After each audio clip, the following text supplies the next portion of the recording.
মৃত্যু এমন এক বাস্তবতা যার থেকে কেউ পলায়ন করতে পারবে না।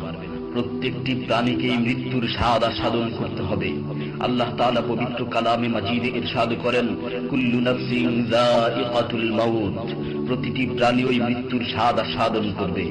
কুল ইন্নাল মাউতাল্লাযী তাফিররুনা মিনহু ফাইন্নাহু মুলাকীকুম, হে নবী আপনি বলে দিন, মৃত্যু যার থেকে তোমরা পলায়ন করছো সে অবশ্যই তোমাদের সাথে সাক্ষাৎ করবে।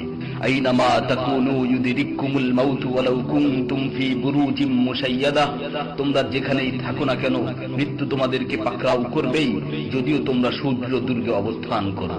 লিকুল্লি উম্মাতিন আজাল, ইযা জাআ আজালুহুম ফালা ইস্তাখিরুনা সাআতান ওয়ালা ইস্তাকদিমুন, প্রত্যেকটি জাতিরই মৃত্যুর জন্য একটি নির্ধারিত সময় রয়েছে।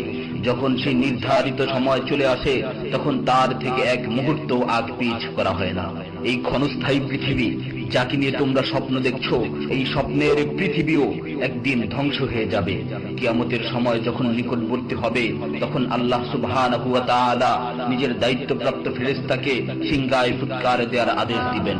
অতঃপর ফেরেশতা সিংহায় ফুঁক দিবেন, ফলে পৃথিবী ও পাহাড় সমূহ উত্তোলিত হবে, চূর্ণ বিচূর্ণ হয়ে যাবে, আকাশ ফেটে টুকরো টুকরো হয়ে যাবে এবং নক্ষত্র সমূহ ঝরে পড়বে, সূর্য তার কিরণ হারিয়ে ফেলবে, সমুদ্রকে উত্তাল করে তোলা হবে।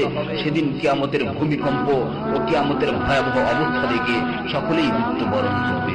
আল্লাহ তাআলা বলছেন, ইয়া আইয়ুহান নাসু ইত্তাকু রাব্বাকুম ইন্না যালজালাতাস সাআতি শাইউন আযীম ইয়াওমা তারাউনাহা তাযহালু কুল্লু মুরদি'াতিন আম্মা রাদা'আত ওয়া তাদা'ু কুল্লু যাতি হামলিন হামলাহা ওয়া তারান নাসা সুকারা ওয়া মা হুম বিসুকারা ওয়ালাকিন্না আযাবাল্লাহি শাদীদ। হে মানুষ, তোমরা তোমাদের প্রতিপালককে ভয় করো, নিশ্চয়ই কিয়ামতের প্রকম্পন এক ভয়ঙ্কর ব্যাপার।